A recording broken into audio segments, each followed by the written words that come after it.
Comissão EFI Parlamento Nacional lembra trata assunto saúde, segurança social e igualdade de gênero. Russo ato for prioridade para candidato feto, o quota por cento tolo nulo e a processo de recrutamento cadetes FOM PNTL tinang ne.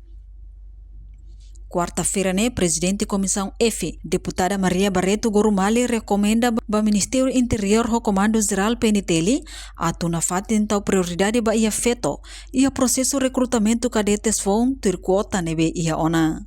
Kata kita PNTR ini mais dia mais for prioridade ba ia assunto e espera que dia recrutamento nebe makagora se hal processo bem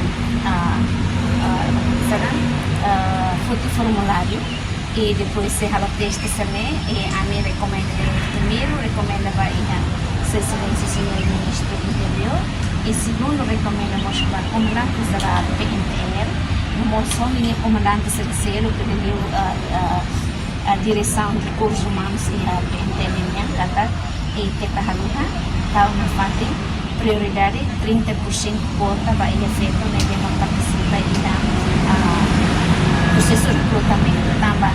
E todo o Estado de Timor-Leste ratificou na Convenção CIDO e em 2002. Então, e também a responsabilidade e o dever usar para poder promover feito e na nível futuro.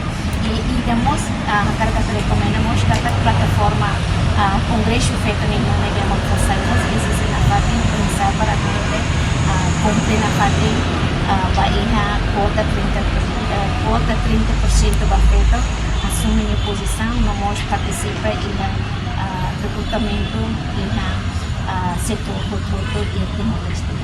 Tuir deputada Gorumali, porcento tolo nulo ne baseia balei. Tamba Estado Timor-Leste rasik ratifica uma convenção CIDO niang, então hakarka lakoi, Estado tem que cumprir quota nebe ia ona. Reportagem Melda Fátima, Televisão Timor Post. Janela informação ba emogoto.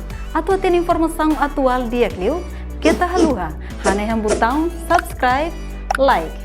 Halo komentário no fahe tutang ba media sosial hotu.